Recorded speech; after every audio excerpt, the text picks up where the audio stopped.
भाजपा सरकार की पहली कैबिनेट में ही बहनों के खाते में 2,500 रुपया जमा करने का फैसला क्लियर हो जाएगा। और ये मोदी की गारंटी है।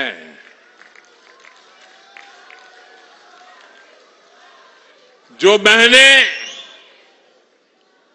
अन्य घरों में घरेलू कामकाज करती हैं, उनको एक्स्ट्रा मदद भी मिलेगी। उनको 10 लाख तक का बीमा और बच्चों को पढ़ाई के लिए स्कॉलरशिप भाजपा सरकार देने वाली है। दिल्ली भाजपा ने कहा है कि दिल्ली की बहनों को सस्ता सिलेंडर भी मिलेगा, यानी डबल इंजन की सरकार में दिल्ली की महिलाओं का डबल फायदा होने वाला है। साथियों, दिल्ली में आपदा ने नौजवानों, सरकारी कर्मचारियों और दुकानदारों का बहुत नुकसान किया। आप याद कीजिए, रोजगार को लेकर, नौकरियों को लेकर इन्होंने कितने सारे वादे किए थे, लेकिन आज दिल्ली में बेरोजगारी चरम पर है। आपदा ने दिल्ली में मिडिल क्लास की कमर तोड़ दी है। दिल्ली सरकार के कर्मचारी, एमसीडी के कर्मचारी परेशान हैं। उनको समय पर सैलरी नहीं मिल पाती। गेस्ट टीचर हो, होमगार्ड के साथी हो, हर कोई परेशान है। हाल ये है कि दिल्ली के कितने ही नौजवानों को नौकरी के लिए नोएडा, गाजियाबाद, गुड़गांव, सोनीपत, पानीपत जाना पड़ता है। युवा साथियों, हरियाणा में देखिए, भाजपा सरकार ने बिना खर्ची, बिना पर्ची हजारों नौजवानों को सरकारी नौकरी देने का वादा किया था। सरकार बनते ही पहला काम हरियाणा की भाजपा सरकार ने यही किया। दिल्ली भाजपा ने लाखों सरकारी और प्राइवेट नौकरियों की घोषणा की है। ये भी तेजी से पूरी होगी। दिल्ली देहात में खिलाड़ियों के लिए अनेक संभावनाएं हैं। आपदा ने तो आपको स्पोर्ट्स यूनिवर्सिटी के नाम पर धोखा दिया है, लेकिन भाजपा सरकार यहां खिलाड़ियों के लिए उत्तम से उत्तम बेस्ट सुविधाएं बनाएगी। साथियों, भाजपा कर्मचारियों, व्यापारी, कारोबारियों, मिडिल क्लास के हर परिवार की हितैषी है। मिडिल क्लास को घर खरीदने के लिए भी भाजपा सरकार मदद दे रही है। अब दिल्ली के लाखों केंद्रीय कर्मचारियों, पेंशनरों के लिए भी बहुत बड़ी घोषणा भाजपा सरकार ने की है। केंद्र सरकार ने 8वां वेतन आयोग गठित करने का फैसला लिया है। इससे दिल्ली के हजारों परिवारों को सीधा फायदा होगा। साथियों, दिल्ली देहात में बड़ी संख्या में हमारे किसान परिवार भी रहते हैं। मैं आप सभी से भी कहूंगा कि आपदा ने जो योजनाएं रोकी है, किसानों के भलाई की योजनाएं रोकी है, उन सब का लाभ आपको, किसानों को भाजपा सरकार बनते ही मिलना शुरू हो जाएगा। जमीन से जुड़े जो भी मामले आपके हैं, कोई और समस्या है, उन सभी का समाधान हम मिलकर निकालेंगे।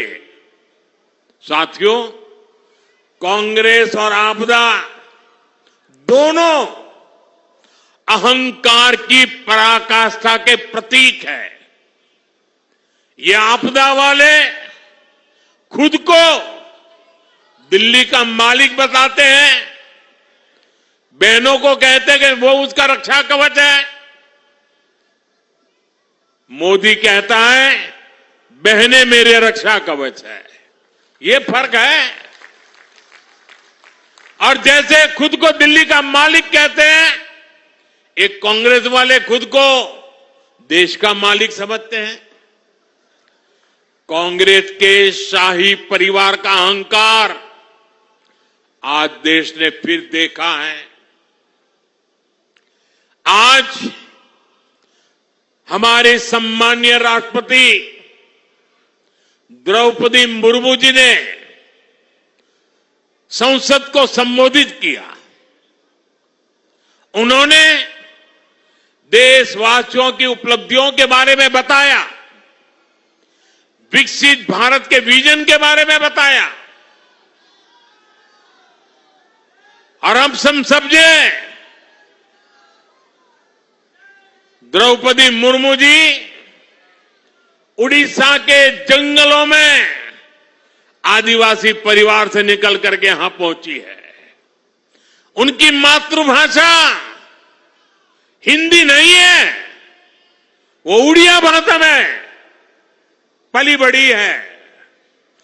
मातृभाषा न होने के बावजूद भी उन्होंने बेहतरीन तरीके से आज संसद को प्रेरित किया, भाषण दिया। लेकिन कांग्रेस का शाही परिवार उनके अपमान पर उतर आया है। शाही परिवार के एक सदस्य ने कहा कि आदिवासी बेटी ने बोरिंग भाषण दिया। दूसरी सदस्य तो इससे भी एक कदम आगे बढ़ गई। उन्होंने राष्ट्रपति जी को पुअर थिंग कहा, गरीब कहा और चीज कहा, थकी हुई कहा। एक आदिवासी बेटी का बोलना इनको बोरिंग लगता है। ये देश के 10 करोड़ आदिवासी भाई बहनों का अपमान है। ये देश के हर गरीब का अपमान है। जो जमीन से ऊपर उठकर आते हैं, उनको कांग्रेस का शाही परिवार बिल्कुल पसंद नहीं करता। गरीब, दलित, आदिवासी, ओबीसी समाज से जो भी लोग आगे बढ़ते हैं, उनको ये कदम कदम पर अपमानित करते हैं। आर्थिक प्रगति, किसानों की समृद्धि, मेट्रो, रोड, एयरपोर्ट, स्टार्टअप, खिलाड़ियों की प्रशंसा, ये आज उनके भाषण में वर्णन हो रहा था। उनको ये भी बोरिंग लगता है। लोगों को गाली देना, विदेशों में भारत को बदनाम करना और अर्बन नक्सलियों की बातें, ये उनको ज्यादा अच्छे लगती है। साथियों, दिल्ली को बहुत सावधान रहना है। हार के डर से ये दोनों अहंकारी पर्दे के पीछे मिल चुके हैं। और इसलिए मैं दिल्ली वासियों से कहना चाहता हूं, मुझे आपकी सेवा करनी है।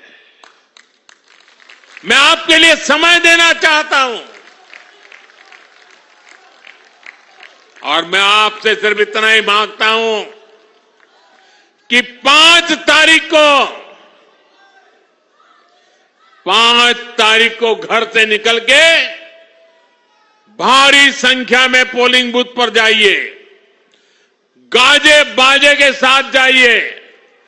20-20, 25-25 लोग ढोल थाली बजाते बजाते जाइए, घंटी बजाते जाइए। ये लोकतंत्र का उत्सव है। पूरे दिल्ली में उत्सव का माहौल दिखना चाहिए। और मुझे जो चाहिए, आप कमल के निशान पर बटन दबाइए। 5 फरवरी को कमल के निशान पर बटन दबाइए। साथियों, 5 फरवरी आपका भविष्य तय करने का दिन है। 5 फरवरी आपदा वालों का हिसाब करने का भी दिन है।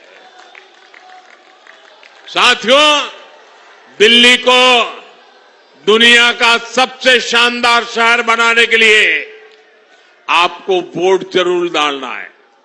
अगर ठंड की स्थिति हो तो भी पहले मतदान होना चाहिए। पहले मतदान, फिर जलपान। जब तक मतदान नहीं करेंगे, जलपान नहीं करेंगे, इस मिजाज से काम करना चाहिए। दिल्ली में बदलाव लाना है तो वोटिंग के सारे रिकॉर्ड टूटने चाहिए। कमल निशान पर ज्यादा से ज्यादा वोट पड़ने चाहिए। याद रखिएगा, आपदा नहीं सहेंगे, बदल के रहेंगे।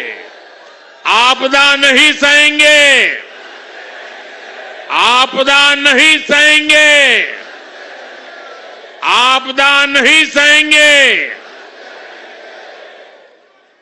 मेरा एक काम करेंगे आप लोग? मेरा एक काम करोगे? जरा हाथ ऊपर करके बताइए, करेंगे? आप जब लोगों को मिलने के लिए जाएं, घर घर जाएं, और जरूर जाएं, और जाएं तो मेरी तरफ से कहना कि मोदी जी द्वारका आए थे। हर जगह पे तो जा नहीं सकते, लेकिन मोदी जी ने आपको प्रणाम कहा है। मेरा प्रणाम हर घर में पहुंचा देंगे। मेरा प्रणाम हर घर में पहुंचा देंगे। हर परिवार से मुझे आशीर्वाद मिलेगा। देश के लिए दौड़ने की नई ताकत मिलेगी।